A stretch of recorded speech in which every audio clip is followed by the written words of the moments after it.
कि यह दीक्षा जिसमें आज आपने प्रवेश लेने के लिए आवेदन किया था और आप चयनित हुए हैं सभी लोग, ये आपको किस यात्रा पर ले जाने वाली है, अभी आपको इसका पूरा ठीक से ज्ञान नहीं है। अभी सुनी सुनाई बातों के आधार पर आपने दीक्षा लेने का कार्यक्रम बनाया, कुछ अनुभव के आधार पर ही बनाया है कार्यक्रम कुछ लोगों ने, लेकिन जब इसके अनुभव और इसका साक्षात्कार आपको होगा तो आपको असली चीज समझ में आएगी। जो असली वस्तु है सूक्ष्म जगत की, जब वो समझ में आएगी तो निश्चित रूप से आपके लिए विस्मय होगा और पहली बार शुरू में आपको चमत्कार जैसा लगेगा, लेकिन जब रोज वैसा ही घटित होने लगेगा तो चमत्कार और रहस्य दोनों के पर्दे और दीवारें सब गिर जाएंगी और आपको सामान्य सी घटना लगा करेगा। वह चीज सामान्य आपको लगा करेगी जो धरती पर लोगों के लिए असामान्य है, असाधारण है, वो आपको बिल्कुल छोटी सी घटना लगा करेगी। लगेगा अरे कुछ नहीं, तो सब पता है, ये तो कुछ भी नहीं। हम तो खामखा ही जो है भयभीत रहते थे, हम तो खामखा में जो है वो भटकते रहते थे, भ्रमित थे। तो ये बात आपको समझ में आएगी जब आप इस दीक्षा के कार्यक्रम में आगे बढ़ेंगे, सीढ़ियां चढ़ते जाएंगे धीरे धीरे। ये बहुत अद्भुत क्षण है। आज मंत्र दीक्षा ली आप लोगों ने, पहले मंत्र दीक्षा को पूरी तरह से सफल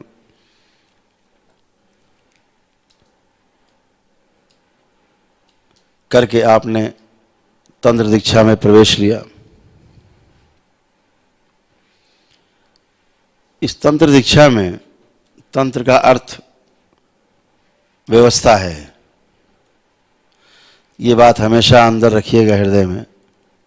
बहुत लोग इसलिए चयनित नहीं हो पाते कि वह इस तंत्र के माध्यम से अव्यवस्था के बारे में सोचते हैं, इसलिए उनका गणित गड़बड़ा जाता है।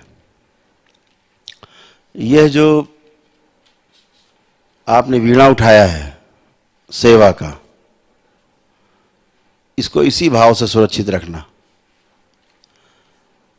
जब सेवा के भाव से आप रहते हैं तो पूरी सृष्टि आपके साथ होती है, और जब स्वयं के लिए, अकेले के लिए आप सोचते हैं तो पूरी सृष्टि आपसे कट के अलग हो जाती है। हमेशा ध्यान रखना।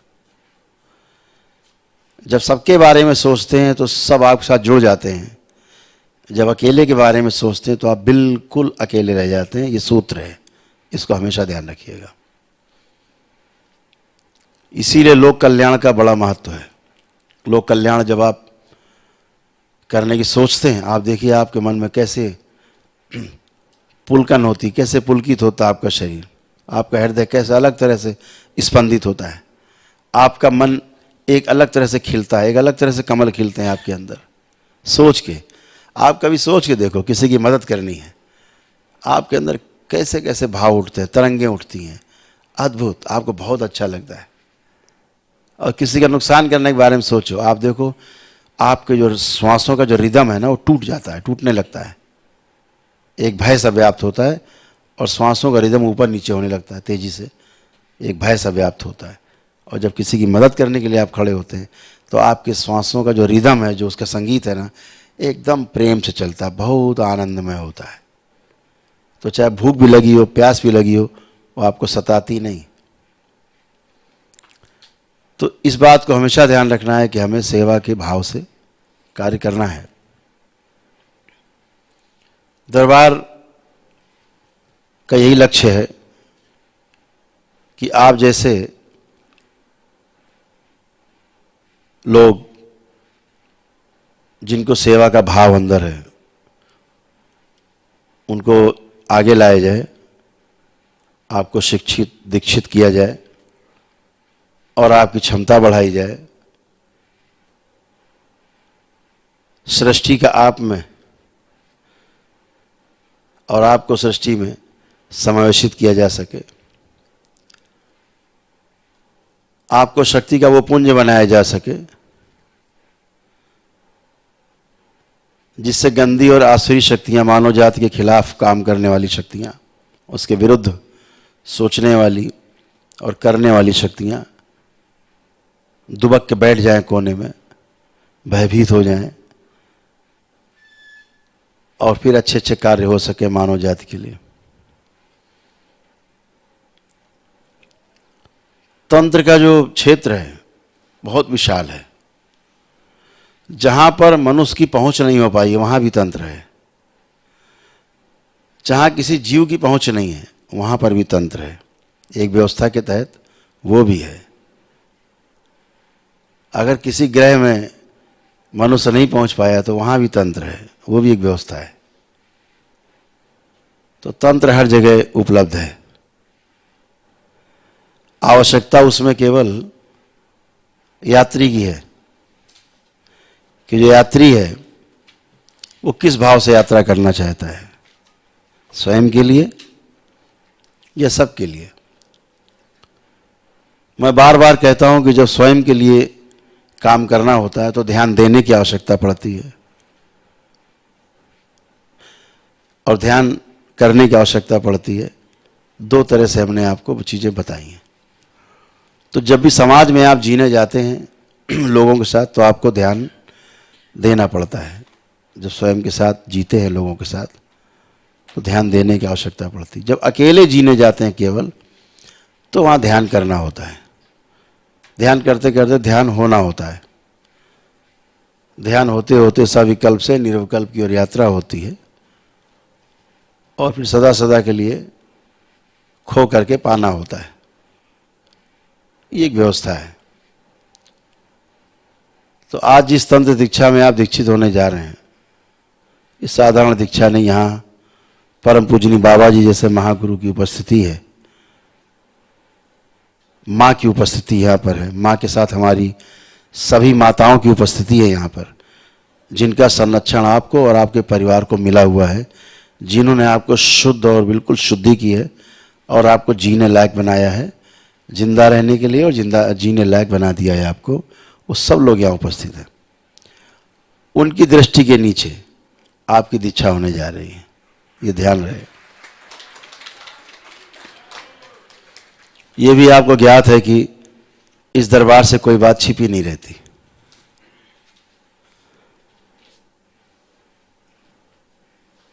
दरबार आपको किसी प्रकार से भयभीत नहीं करना चाहता, लेकिन जो है उसको आप महसूस करते हैं। जो नहीं है आपकी दृष्टि में लेकिन वो है और उसी को शिव कहते हैं। जो ना होते हुए भी है और जो होते हुए भी नहीं है वही शिव है। तो उसके आप आगोश में हैं। जैसे घना कोहरा होता है, आप बीच में चले जा रहे होते हैं कोहरे के बीच में, ऐसे शिव है चारों ओर, ऐसे शक्ति है चारों ओर। आपको लगता मैं जा रहा हूं लेकिन घना कोहरा आपके चारों ओर, ऐसे शक्ति है, शिव है। जब कोहरा नहीं पड़ रहा तब भी आप समझ लो कि आप ऐसे ही चारों ओर शिव और शक्ति के घेरे में हैं। आप दरबार के घेरे में हैं, बाबा और माँ के संरक्षण में हैं, सुरक्षित हैं।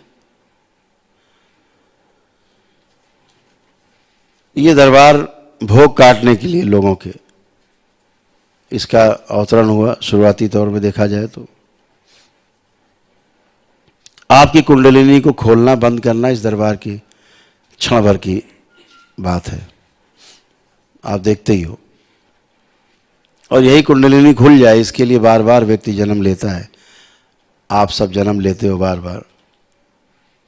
यही कुंडलिनी किसी तरह खुल जाए, बस यात्रा शुरू हो जाए। ये पूरी यात्रा, ये दरबार आपको एक क्षण से भी कम समय में करा सकता है और दरबार कराता है।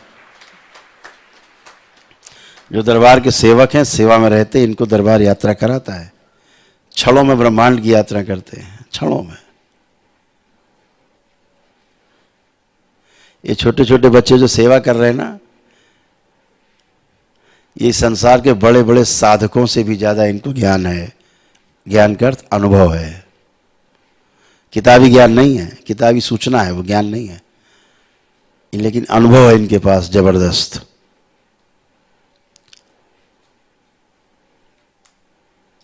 इस दरबार में देवी देवता सभी जितने पूज्य हैं सभी यहाँ पर उपलब्ध हैं, आपकी सेवा करते हैं, आपकी रक्षा करते हैं। भगवान भोलेनाथ और माँ के होने के कारण ये सभी देवी और देवता सदैव सक्रिय रहते हैं एक अच्छे भाव से। आप दरबार के गेट में अंदर घुसते हो, कितना भी कलुषित भावना का व्यक्ति हो, अंदर घुसते ठंडक महसूस होती है, एक उसको आनंद का अनुभव होता है, उसको एक आनंद का अनुभव होता है।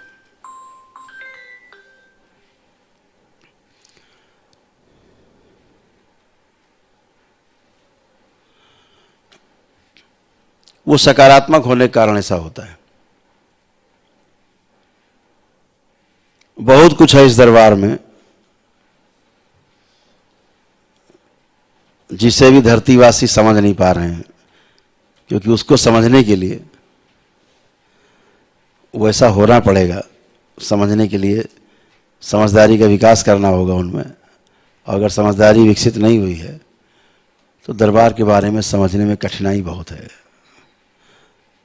मैं देखता हूँ हमारे बीच में बहुत लोग रहते हैं, उन्हें लगता पता नहीं क्या हो क्या रहा है, ये उनके समझ में नहीं आता कि हो क्या रहा है, क्या है ये।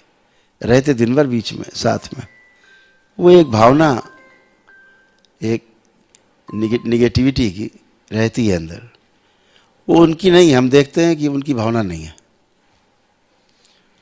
ये उनकी मजबूरी है, उनका सोचने का तरीका है जो उनको बचपन से मिला है, शक करने का। लेकिन बच्चा तब तक शक करे जब तक नहीं जानता माँ बाप क्या होते हैं, तब तक ठीक।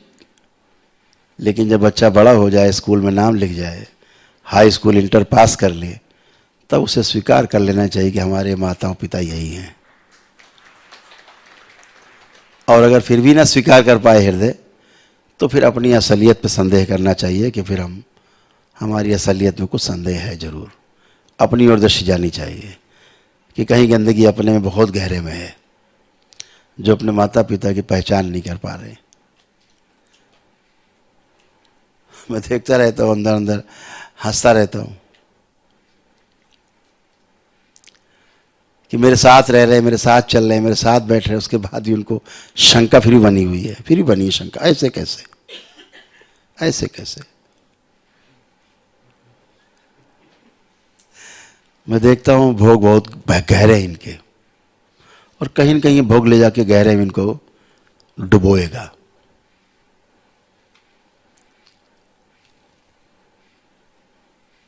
तो सबसे गहरी बात यह है कि मैंने कल भी लेक्चर में ये बात कही थी रात्रि में, जब मंत्र दीक्षा का कार्यक्रम चल रहा था, कि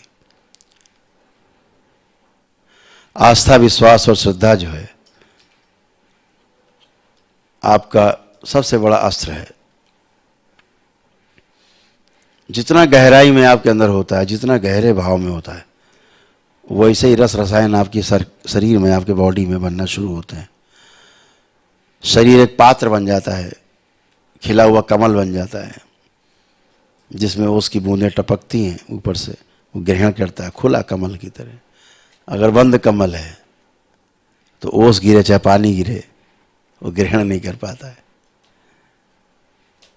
खिला होना जरूरी है, खिलखिलाना जरूरी है, खिले हुए कमल की तरह। आस्था, विश्वास, श्रद्धा जरूरी है।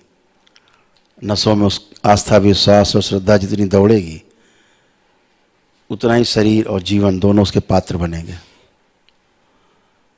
आप एक उस साधना की ओर बढ़ रहे हैं जो आपको शक्तिशाली बनाएगी, आपके जीवन को शक्तिशाली बनाएगी,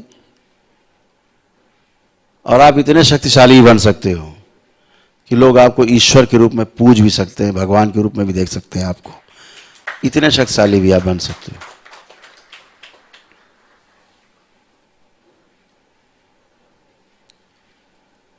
वो आपके ऊपर है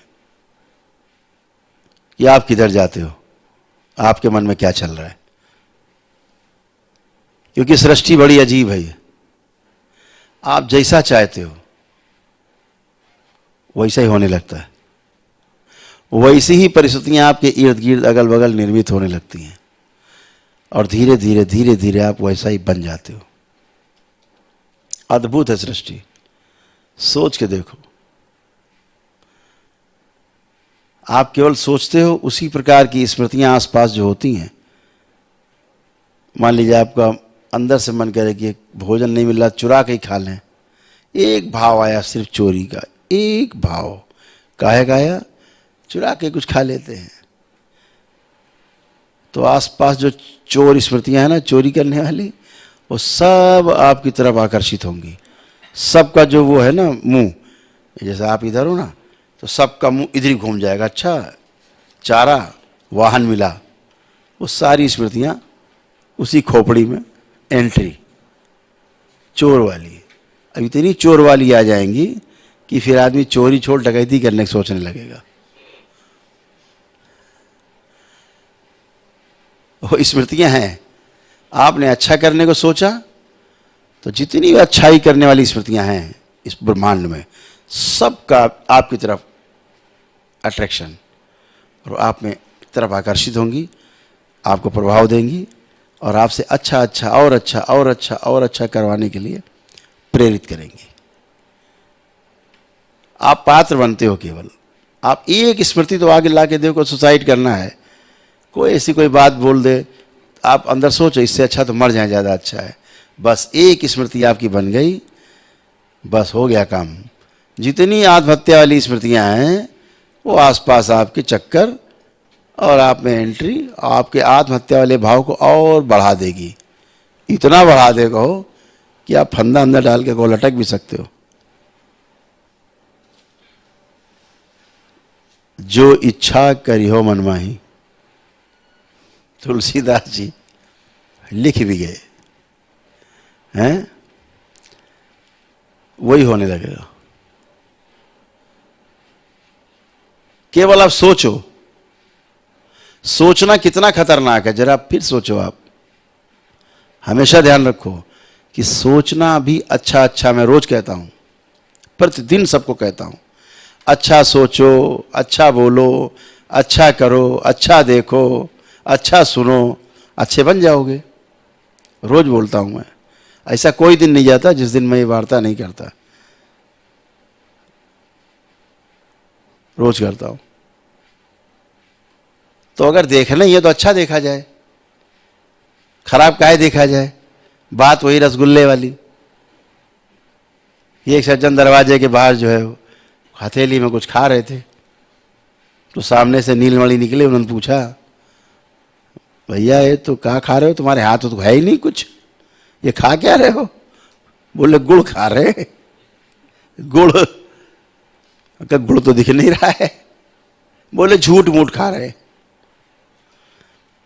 तो नीलमणि तो ज्ञानी थे, उन्होंने कहा अगर झूठे मूठ खा रहे हो तो भैया रसगुल्ला खाओ, छेना ही ना खाओ, कोई गुलाब जामुन खाओ, अगर झूठे मूठ खाना है। तो अगर सोचना ही है, केवल कुछ करना नहीं, तो कम से कम अच्छा अच्छा सोचा जाए। इतना तो कार्य अपने हाथ में है कि अच्छा अच्छा सोचा जाए। तो जब अच्छा सोचते हैं आप, तो फिर वो इसी सृष्टि आपके आसपास निर्माण शुरू हो जाता है। आपने सोचा कि हमें तो सब तंत्र दीक्षित होकर के तंत्र में, और फिर तंत्र की सारी शक्तियां हमें अर्जित हो जाएगी, उसके बाद फिर हम दरबार वरबार लगा के कायदे से फिर हम ठोकाई करेंगे पब्लिक की, है ना। जहां ऐसा सोचा बस उतने ही भर के रह गए। आपकी जो प्रगति है वो थम गई। प्रकृति देख लेगी, ओह अच्छा इतने भर के लिए हो, ठीक है लगाओ दरबार करो, वही अपना छूछा करते रहो, उससे आगे नहीं बढ़ोगे, जाम। और अगर आपका लक्ष्य बृहद है, आपका लक्ष्य एकदम पवित्र है, कौन सा लक्ष्य है? हमें सेवा करनी है। बाकी तो सब बाय प्रोडक्ट है। शांति हो, चाहे धन हो, सुख हो, कुछ भी हो, वो सब बाय प्रोडक्ट है, वो सेवा से निकलता है। पता है आपको, इस दरबार में जब हम चिकित्सा करते थे आयुर्वेद की, तो हम फ्री चिकित्सा करते थे। हमारे साथ 8 डॉक्टर बैठते थे, हमारे सहयोगी, और इस समय 11 बजने वाला है रात में। इस समय से लाइन लगना यहाँ शुरू हो जाती थी सुबह के लिए। यानी सुबह हम बैठते थे चिकित्सा करने के लिए 6 बजे 7 बजे, तो रात में 11 बजे से लाइन लगना शुरू हो जाती थी। भयानक सर्दी में भी, जैसे मान लो मौसम सर्दी का है, लोग रजाई ओढ़ ओढ़ के बैठते थे लाइन लगा के, ऐसे लाइन लगा के लंबी। ये बैठे हैं उसकी हमारे साथ, ये भी ये सब चिकित्सा करते थे। कई लोग यहाँ मौजूद हैं।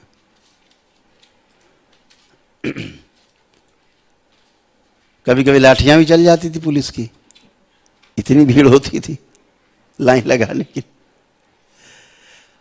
अब 7-8 डॉक्टर होने के बावजूद भी लोगों की मंशा रहती थी कि वो मिलना है वो वाले डॉक्टर साहब से, बड़े वाले से। बड़े वाले को जिनके सर पे बाल के बहुत कम, छोटे छोटे, उनसे मिल। लोग बता देते थे वहां जाना जिसके सर पे बाल बहुत छोटे छोटे, उसी से मिलना है, बाकी सब बेकार है। तो बैठे बेचारे, उनसे को वो डॉक्टर साहब बैठे, नहीं उनसे नहीं मिलना है। तो सुबह से बैठते थे, रात तक बैठे रहते थे। बाबा कृपा से स्टेमिना इतना था कि सुबह बैठ गए 6 बजे और शाम तक 6 बजे बैठे रहते थे, 12-12 घंटे एक ही जगह पे, उठते भी नहीं थे। लघु शंका करने मिल जाते थे, एक ही जगह बैठे रहते थे। भीड़ होती थी, सिर उठाने का मौका नहीं मिलता था ठीक से। तो एकदम फ्री चिकित्सा थी, कोई फीस नहीं, औषधि का कोई पैसा नहीं, एकदम औषधि फ्री, सबको फ्री औषधि। फिर उसका खूब दुरुपयोग हुआ। हमारे आध्यात्मिक गुरु थे श्री नागराज जी, वो वैद्य भी थे। हमसे उन्होंने एक दिन कहा कैसे चलो, आए वो यहाँ पधारे, कैसे चल रहा? हमने बहुत अच्छा चल रहा है। बोले बिल्कुल अच्छा नहीं चल रहा है ये। अरे क्या ले अच्छा चल रहा है, कोई कमी हो तो बता दे। बोले फ्री फंड वाला जो काम चल रहा है बिल्कुल ठीक नहीं है, इसका दुरुपयोग होगा, सदुपयोग नहीं हो सकता है। जिसको चिकित्सा मिलनी चाहिए मिलेगी नहीं, ये बीच वाले लूट ले जाएंगे और असली वाले भूखे रह जाएंगे, पक्का है। मुझे ऐसा प्रतीत धीरे धीरे होने लगा था कि वाकई में ऐसा कुछ हो रहा है। मैंने पता लगाया तो पता लगा कि लाइन में मान लीजिए 1000 आदमी लगा है, तो उसे 500 आदमी ऐसा लगा जो दूसरों के लिए दवा लेने आया है। पैसा तो पड़ना नहीं था, पैसा नहीं पड़ना था। वहाँ पहुँचे डॉक्टर साहब के पास, बताओ ये कष्ट है, ये कष्ट है, ये कष्ट है, ये अच्छा अच्छा ठीक, इनको दवा दे दो। दूसरे कष्ट बता के दवा लेके चले गए, फ्री मिल रहे। अब वो घर में रखे कि फलाने रिश्तेदार हमारे आएंगे, उनके रिश्तेदार फोन करते यार चले जाना, हमारे लिए दवा ले आना वहाँ से। तो लोग आके लाइन लगा के ले जाते। अब वो दवा रखी है, रिश्तेदार आए कि नहीं आए, पैसा तो लगा नहीं, तो फेंक देना ली उन्होंने। ऐसे दुरुपयोग खूब हुए, बहुत दुरुपयोग हुए।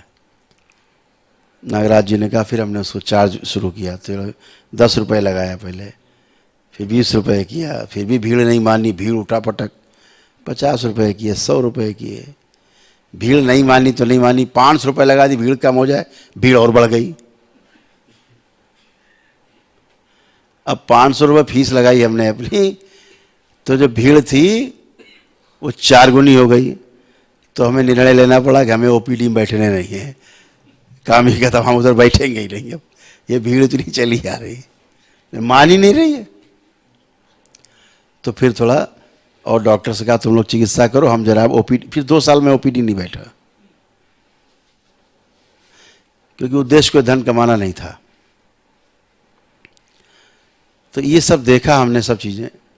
तो आप इस दीक्षा के बाद एक अच्छे लेवल पे पहुंच करके, वहाँ जहाँ पर आप स्वयं सुरक्षित हो जाएं पहले, कि हम किसी की चिकित्सा करेंगे, किसी का हम सहयोग करेंगे, तो हम पूरी तरह सुरक्षित रहेंगे। जब इस वाले मुकाम पे आप पहुंच जाएंगे, तो फिर आप व्यवस्था बना सकते हैं, कोई एक व्यवस्था तो बनानी पड़ती है, लेकिन वो एक पवित्र व्यवस्था हो जिसमें आपके तमाम साथी शामिल हों, जैसे आप सब शामिल हैं, हमारे साथ हो रहे हैं धीरे धीरे। पता नहीं किसको कहाँ की क्या व्यवस्था मिले, किसको कहाँ की जिम्मेदारी मिले, कल को किसको विदेश जाना पड़े, किसको देश में जगह जगह जा कर के दरबार जो बन रहे हैं नए नए जगह, वहाँ जा कर के जिम्मेदारी संभालनी पड़े।